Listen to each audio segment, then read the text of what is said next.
Chapter 5. Our Advertisement Brings a Visitor. Our morning's exertions had been too much for my weak health, and I was tired out in the afternoon. After Holmes' departure for the concert, I lay down upon the sofa and endeavoured to get a couple of hours' sleep. It was a useless attempt.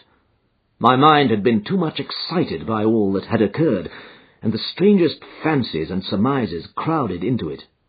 Every time that I closed my eyes, I saw before me the distorted, baboon-like countenance of the murdered man. So sinister was the impression which that face had produced upon me, that I found it difficult to feel anything but gratitude for him who had removed its owner from the world. If ever human features bespoke vice of the most malignant type, they were certainly those of Enoch J. Drebber of Cleveland. Still, I recognized that justice must be done, and that the depravity of the victim was no condonement in the eyes of the law. The more I thought of it, the more extraordinary did my companion's hypothesis that the man had been poisoned appear. I remembered how he had sniffed his lips, and had no doubt that he had detected something which had given rise to the idea. Then again, if not poison, what had caused the man's death, since there was neither wound nor marks of strangulation? But, on the other hand, whose blood was that which lay so thickly upon the floor? There were no signs of a struggle, nor had the victim any weapon with which he might have wounded an antagonist. As long as all these questions were unsolved, I felt that sleep would be no easy matter, either for Holmes or myself. His quiet, self-confident manner convinced me that he had already formed a theory which explained all the facts, though what it was I could not for an instant conjecture. He was very late in returning, so late that I knew that the concert could not have detained him all the time. Dinner was on the table before he appeared. "It was magnificent," he said as he took his seat. "Do you remember what Darwin says about music? He claims that the power of producing and appreciating it existed among the human race long before the power of speech was arrived at. Perhaps that is why we are so subtly influenced by it. There are vague memories in our souls of those misty centuries when the world was in its childhood." "That's a rather broad idea," I remarked. "One's ideas must be as broad as nature if they are to interpret nature," he answered. "What's the matter? You're not looking quite yourself. This Brixton Road affair has upset you." "To tell the truth, it has," I said. "I ought to be more case-hardened after my Afghan experiences. I saw my own comrades hacked to pieces at Maiwand without losing my nerve." "I can understand. There is a mystery about this which stimulates the imagination. Where there is no imagination, there is no horror. Have you seen the evening paper?" "No." "It gives a fairly good account of the affair. It does not mention the fact that when the man was raised up, a woman's wedding ring fell upon the floor. It is just as well it does not." "Why?" "Look at this advertisement," he answered. "I had one sent to every paper this morning immediately after the affair." He threw the paper across to me, and I glanced at the place indicated. It was the first announcement in the Found column. "In Brixton Road this morning," it ran, "a plain gold wedding ring found in the roadway between the White Hart Tavern and Holland Grove. Apply Dr. Watson, 221B Baker Street, between 8 and 9 this evening." "Excuse me using your name," he said. "If I used my own, some of these dunderheads would recognize it and want to meddle in the affair." "That is all right," I answered. "But supposing anyone applies, I have no ring." "Oh, yes, you have," said he, handing me one. "This will do very well. It is almost a facsimile." "And who do you expect will answer this advertisement?" "Why, the man in the brown coat, our florid friend with the square toes. If he does not come himself, he will send an accomplice." "Would he not consider it as too dangerous?" "Not at all. If my view of the case is correct, and I have every reason to believe that it is, this man would rather risk anything than lose the ring. According to my notion, he dropped it while stooping over Drebber's body, and did not miss it at the time. After leaving the house, he discovered his loss and hurried back, but found the police already in possession, owing to his own folly in leaving the candle burning. He had to pretend to be drunk in order to allay the suspicions which might have been aroused by his appearance at the gate. Now, put yourself in that man's place. On thinking the matter over, it must have occurred to him that it was possible that he had lost the ring in the road after leaving the house. What would he do then? He would eagerly look out for the evening papers in the hope of seeing it among the articles found. His eye, of course, would light upon this. He would be overjoyed. Why should he fear a trap? There would be no reason in his eyes why the finding of the ring should be connected with the murder. He would come. He will come. You shall see him within an hour. And then? I asked. Oh, you can leave me to deal with him then. Have you any arms? I have my old service revolver and a few cartridges. You had better clean it and load it. He will be a desperate man, and though I shall take him unawares, it is as well to be ready for anything. I went to my bedroom and followed his advice. When I returned with the pistol, the table had been cleared, and Holmes was engaged in his favourite occupation of scraping upon his violin. "The plot thickens," he said as I entered. "I have just had an answer to my American telegram. My view of the case is the correct one." "And that is?" I asked eagerly. "My fiddle would be the better for new strings," he remarked. "Put your pistol in your pocket. When the fellow comes, speak to him in an ordinary way. Leave the rest to me. Don't frighten him by looking at him too hard." "Well, it's 8 o'clock now," I said, glancing at my watch. "Yes, he'll probably be here in a few minutes. Open the door slightly. That will do. Now, put the key on the inside." "Thank you. This is a queer old book I picked up at a stall yesterday. De Jure Inter Gentes, published in Latin at Liège in the Lowlands in 1642.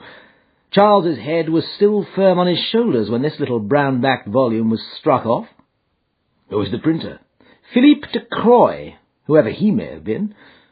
On the flyleaf, in very faded ink, is written Ex Libris Guillaume White. I wonder who William White was. Some pragmatical 17th-century lawyer, I suppose. His writing has a legal twist about it. Ah, here comes our man, I think." As he spoke, there was a sharp ring at the bell. Sherlock Holmes rose softly and moved his chair in the direction of the door. We heard the servant pass along the hall, and the sharp click of the latch as she opened it. "Does Dr. Watson live here?"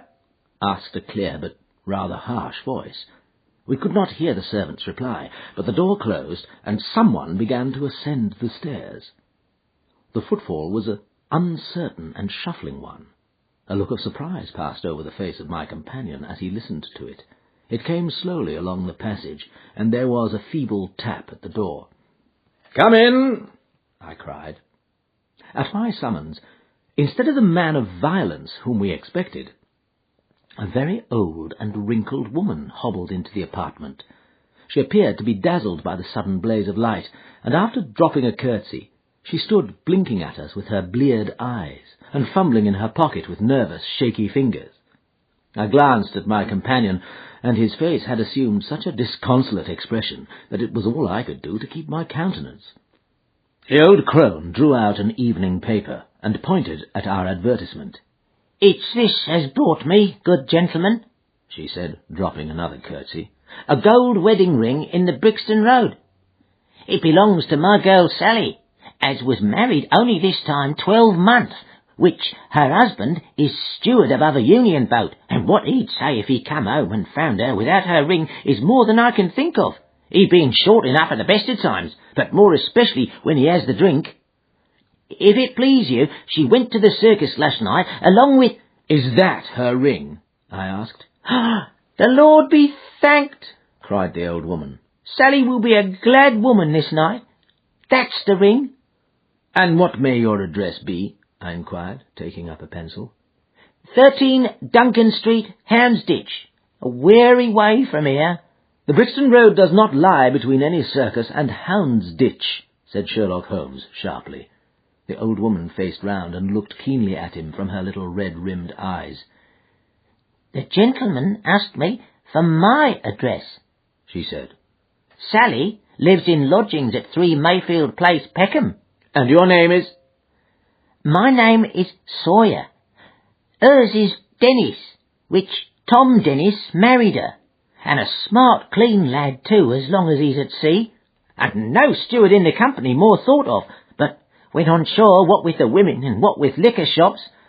"Here is your ring, Mrs. Sawyer," I interrupted, in obedience to a sign from my companion. "It clearly belongs to your daughter, and I am glad to be able to restore it to the rightful owner." With many mumbled blessings and protestations of gratitude, the old crone packed it away in her pocket and shuffled off down the stairs. Sherlock Holmes sprang to his feet the moment that she was gone, and rushed into his room. He returned in a few minutes, enveloped in an ulster and a cravat. "I'll follow her," he said hurriedly. "She must be an accomplice, and will lead me to him. Wait up for me." The hall door had hardly slammed behind our visitor before Holmes had descended the stair. Looking through the window, I could see her walking feebly along the other side, while her pursuer dogged her some little distance behind. "Either his whole theory is incorrect," I thought to myself, "or else he will be led now to the heart of the mystery." There was no need for him to ask me to wait up for him, for I felt that sleep was impossible until I heard the result of his adventure. It was close upon 9 when he set out. I had no idea how long he might be, but I sat stolidly puffing at my pipe and skipping over the pages of Henri Murger's Vie de Bohème. 10 o'clock passed, and I heard the footsteps of the maid as they pattered off to bed. 11, and the more stately tread of the landlady passed my door, bound for the same destination. It was close upon 12 before I heard the sharp sound of his latchkey. The instant he entered, I saw by his face that he had not been successful. Amusement and chagrin seemed to be struggling for the mastery, until the former suddenly carried the day, and he burst into a hearty laugh. "I wouldn't have the Scotland Yarders know it for the world," he cried, dropping into his chair. "I've chaffed them so much that they would never have let me hear the end of it. I can afford to laugh because I know that I will be even with them in the long run." "What is it then?" I asked. "Oh, I don't mind telling a story against myself. That creature had gone a little way when she began to limp and show every sign of being footsore. Presently she came to a halt and hailed a four-wheeler which was passing. I managed to be close to her so as to hear the address, but I need not have been so anxious, for she sang it out loud enough to be heard the other side of the street. 'Drive to 13 Duncan Street, Houndsditch,' she cried. This begins to look genuine, I thought, and having seen her safely inside, I perched myself behind. That's an art which every detective should be an expert at. Well, away we rattled, and never drew rein until we reached the street in question. I hopped off before we came to the door, and strolled down the street in an easy, lounging way. I saw the cab pull up, the driver jumped down, and I saw him open the door and stand expectantly. Nothing came out, though. When I reached him, he was groping about frantically in the empty cab, and giving vent to the finest assorted collection of oaths that I ever listened to. There was no sign or trace of his passenger, and I fear it will be some time before he gets his fare. On inquiring at number 13, we found that the house belonged to a respectable paperhanger named Keswick, and that no one of the name either of Sawyer or Dennis had ever been heard of there. "What, you don't mean to say," I cried in amazement, "that the tottering, feeble old woman was able to get out of the cab while it was in motion, without either you or the driver seeing her?" "Old woman be damned," said Sherlock Holmes sharply. "We were the old women, to be so taken in. It must have been a young man, and an active one, too, besides being an incomparable actor. The get-up was inimitable. He saw that he was followed, no doubt, and used this means of giving me the slip. It shows that the man we are after is not as lonely as I imagined he was, but has friends who are ready to risk something for him. Now, Doctor, you are looking done up. Take my advice and turn in."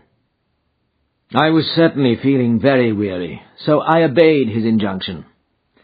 I left Holmes seated in front of the smouldering fire, and long into the watches of the night I heard the low, melancholy wailings of his violin, and knew that he was still pondering over the strange problem which he had set himself to unravel.